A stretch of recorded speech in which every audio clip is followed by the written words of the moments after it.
If you really like being around the water and if you don't mind having a firm hand, dive in. You have a real splash. My goodness.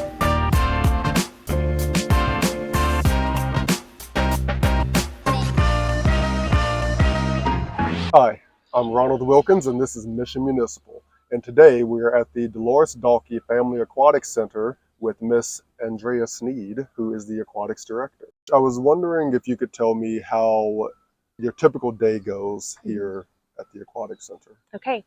Well, we start at 6 a.m. So we have our morning lap swim, and that goes from 6 to 8. Earlier in the season, right after school ends, we start with swim team. So our swim team will arrive at 8 a.m., and those are 3 different groups, age levels. After that, we go right into our toddler time, which is 11 to 1. So it's just kind of a back to back. And then 1 o'clock we open for open swim. So that's open to the public, 1 to 5. Then we take a short break from 5 to 6, which allows lap swimmers to come in, get their laps in, and then we reopen to the public from 6 to 8. That's what a Monday through Friday looks like as far as our scheduling. And then weekends, we have open swim from 1 o'clock to 7 o'clock, no breaks for lap swim there. And then Sundays, it's nice. We get to start the day with a 1 to 2 lap swim, kind of an adult time where the adults can bring their rafts, lounge, kind of relax. And then we open to the public at 2 and close at 7. Okay. Open swim. And how long have you been with us here at the city as the aquatics director? I started in September of 24, so it was right after the pool season ended. So my first year managing the pool was last year. Okay. Yeah. Okay. And how did you come into the role? Was it like you were working and then you stepped into the position, or you got hired fresh on? I did get hired fresh on. It was a position that it was the assistant rec director with aquatic director with that role. So it was basically a new position created. I knew that I was going to be managing the pool that following summer. So I was able to, prepare. I was able to get lifeguard certified during that time, take an aquatics facilitator operator course. And so it allowed me some time just because I was brand new into aquatics. So that was nice to be able to do that. Yeah, perfect. And you touched on it a little bit here, but what other types of training did you have to do to fully prepare for the role? Well, a lot of talking to past aquatics directors here or just in our area was super helpful. So people, and then in the aquatics industry, people are very supportive and they want to just be like, hey, here's what works best for us. And, so talking to others in the field, but getting that aquatics facility operator course completed, it took about, I think it was like a couple days. Okay. And then my lifeguard certification was super helpful. Just be able to know what I'm needing to look for in my lifeguards, on staff. So how did the training for the, you said the aquatics facility, yeah, how did that go? Did you have to, was it like you traveled to Kansas City for it or Wichita or? I did have to travel. I can't even remember exactly where I went. I think it was Wichita, not too far. I don't believe I had to go too far, but it was a classroom setting, but it was a lot more of just like balancing the water or just, staffing, it just touched on everything as far as what a manager, because we touch on, the safety of, the pool, but also like just the whole mechanical room and the chemicals of the water. So there's just a lot of different components. Yeah. So this is where we put the water. We test the chlorine, the free chlorine, and our pH level.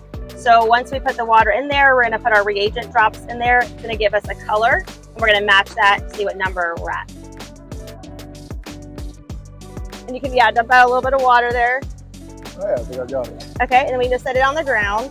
The red is going to test our pH level. So what you're going to do is you'll hold it upside down and they'll come out pretty easily. 5 drops. 5 drops. And that one. Yep. So just 1, 2, 3, 4, and 5. Perfect.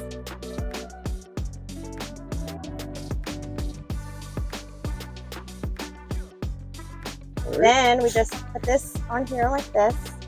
And we just kind of swirl it around. And we're going to just look at the color. And so then we're just going to match up the color to this scale here. So we're about 2 with our chlorine and about between a 2 and a 4 in our pH. So I would say about a 7.3. So it's a little on the lower side. We wanted to get a little higher than to 7.4. And then we just record that on our log sheet. Okay. And then we just do it again in our shallow end. Okay. We've got about a 2 and then maybe about a 7.3 as well on that one. Okay. And then we would just record it on our log sheet here Okay. and some other numbers in our mechanical room. And then we just do that through the day. Okay. So with the rain, and you said that will affect it. I'm guessing since we live in a more rural area, that's not as urban and, the different urban pollutants and whatnot. I'm guessing a bigger pool would probably, after a big rainstorm, have to adjust their levels a lot more. Yes. Yeah. Okay. Yeah. So it's not too much, but we do have to just monitor it and just kind of, That's why we do it 4 times a day, just to kind of, because all different things like affect. The sunshine can burn off the chlorine. So I'm always learning. I have a lot to learn still. There's a lot of chemistry, a lot of chemicals. And could you describe how we treat our pool, just so that? Well, we have chlorinators, and so just automatically the chlorine automatically is constantly fed into the pool. And then for the pH, we have what we use is Acid Magic, and so those are all just automated. They are fed into our pool, but I have to manually test the water 3 to 4 times a day and make sure that those levels, the pH level and the chlorine levels, are where they need to be, and then we can adjust as needed with those chlorinators and meters. Yeah. So I have to wear gloves. I have to wear my boots. I have to wear my mask. Oh, wow. So just protective wear, perfumes, and just anything that splashed on me. So since you've been here for a couple of years now, what would you say are some of the most challenging situations that you've had to respond to? It's just, I believe, for me, when people ask me that, it's like there's such a burden to keep everyone safe and to make sure no one gets hurt. And so with also making sure this is a fun place, like letting everyone have fun and relax, but also like, okay, we also have rules to like follow, and just trying to like understand like our priority is to keep everyone safe. We want everyone to have fun, but keeping everyone safe. And so it's challenging at times because I feel like I'm like you can't do that, you can't do that, and it looks like a fun job. It's a fun job to have, and it is. I actually years ago was like, oh, it'd be kind of cool to manage a pool. I come from Florida. I was raised around water. I love swimming, and I always thought in the back of my mind, oh, that would be a fun job. If you do love being outside and you do love the social aspect of being a part of the community and it's a service to the community, I love all those aspects and it is fun. The part that is maybe a misconception is again, the burden of making sure your facility and all the staff is just making sure they're doing their job to keep this place safe, because drowning is just it's to try to prevent any drowning or just a slip and fall, but there's just a lot involved with looking out for the patrons here. It's tough sometimes to just have to execute the rules all the time, but we have an amazing staff. So blessed to have a great lifeguard, concessions, flight attendants, managers. That would probably be the most challenging. But other than that, we don't have like issues with staffing, which a lot of pools have. They're understaffed. We are just very fortunate, and quality staff too. So. And I'd assume that if you didn't have the staff you needed, you have to restrict the hours or maybe how many people you allow in here. Or is that kind of how it would function? Yes. Yeah. A lot of pools have to limit their hours. Yeah. Or maybe limit, like the amount of people that would come in, but we don't have any of those issues, which is really nice. Yeah. So right now you are wearing the lifeguard pack. So in there you have your CPR mask, some gloves, latex gloves, so if you had to administer CPR, and then your whistle would also go in that pack, which you're wearing right now. And then you've got your rescue tube. So you just hold on to that slack. Okay. So what we're gonna just go through today is a proper scanning of your zone. So if you would like to take a seat on your lifeguard stand. So your zone starts right where this like black line is here, okay, and goes all the way over here to the deep end, okay? So you're scanning from left to right. It should take you about 10 to 15 seconds to scan left to right, okay? And then back again. And what you're looking at is 3 different levels. You're looking at the bottom of the water, the middle, and the surface. Each time you're as you're scanning, you're looking at all 3 levels. So your head could even kind of just, go up and down, but you're wanting to really make sure you're getting not just the surface, but even the bottom of the pool too. So you're watching me as the kids maybe are coming out of the slide. You're watching for kids running. You're watching for anybody, on the diving board, if the diving boards are open. So just kind of scanning that entire zone back and forth. So we like to see the guards' heads moving just at that pace. So if you were sitting in the short stand, you would have your zone would include all of the shallow end, 0 entry, and then all of this middle section here. Okay. Okay, so there usually would be a rope that we'll put out here soon, which will kind of divide this from the deep end. Okay. But they would have that zone. All Good right. job. Thank you. Okay, well, no one went under my Yes, watch. good so. job. Do you guys practice and like do you do like a live scenario where you have somebody hop in and because I know typically with drowning it isn't the flailing about that people think, it's just sitting motionless or at the bottom sinking. of the Yes. So we will do where our instructor will say, give everyone like a role. Maybe they're just swimming laps or they're playing football with a friend in the water or something, throwing the ball, and she'll call out a number, and that person has to is the one that is going to be sinking or having some sort of episode. And the guard on the stand doesn't know who it's going to be. This is all just part of our training. And so they have to be scanning their zone to go, oh, okay, they're jumping in, they're retrieving that person. Once we get the person on the backboard and out of the water, then we bring in this CPR dummy and do CPR on the dummy. But yes, that's all part of our in-service training, is just to help them understand what to look for, CPR, how to basically activate our emergency action plan, so our EAP. And so we activate that, and everyone has to figure out what their role is at that moment and follow that. And so trying to practice that as much as possible so we can be prepared. I mean, every pool is a little different, but here we have lifeguards that solely do just our shallow end, short stand, our tall stand, which is the deep end. And then if we have a third, they're going to patrol this taller area, this 0 entry, shallow end. Those are the 3 stations or zones that our lifeguards have. Now, if you see someone that is at the top of the slide, that is actually a slide attendant, and they work in concessions as well. So the concessions will rotate through concessions and the slide. Okay. The lifeguards will rotate only around the pool. Okay. And so those typically, it ranges depending on how busy and how hot it is, but typically 15-minute rotations. Okay. That way they're only out in the sun for 30 minutes. Let's say we have 2 guards out. They're out for 30 minutes and then they're back in the pool, into the pool house. Okay. If it's a slower, like in the morning, they might do there's only 2 guards doing toddler time, they'll do a 30-minute rotation. They can, so if it's a slower and not as hot, they can do a longer rotation. Okay.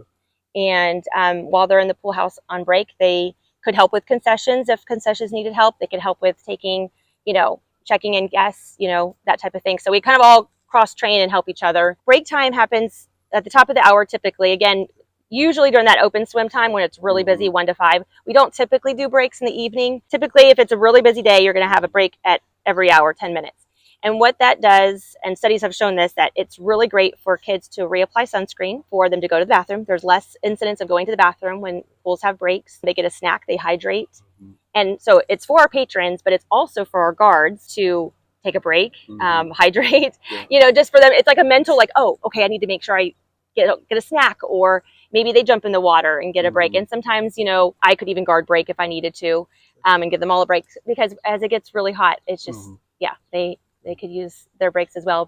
And then it helps with our concessions because everyone goes and gets a snack during break time. So, So I feel like I hear one of the challenges from a lot of people in town is in regards of when the pool shuts down for different types of weather or different conditions, because sometimes it'll say, what is it? Because it has to be above 70 degrees outside. Right. And then the water temperature is the main one. So the water temperature we look at primarily because the safety, them being in the water, if it was under 70 degrees. So typically we look at that. And then lightning. Well, we follow a weather app that says when lightning strikes. So in that moment, if there's lightning that strikes within 10 miles, 10 miles or less, we have to shut the pool down for 30 minutes. Then we have to watch the next strike, and then we have to 30 minutes from that time. So we have to follow that. That's just like a cut and black or white. We can stay open with rain as long as it's not like a downpour where we can't see the bottom of the pool, for instance. The visibility is affected by the rain. So safety for visibility, lightning. Other than that, we just stay open until there's an issue. Yeah, unless there's really a strong sense of there is a storm coming in. But we have stayed open until lightning strikes, and then we have to close. At the end of the day, what would you say is one of the most rewarding things about the job?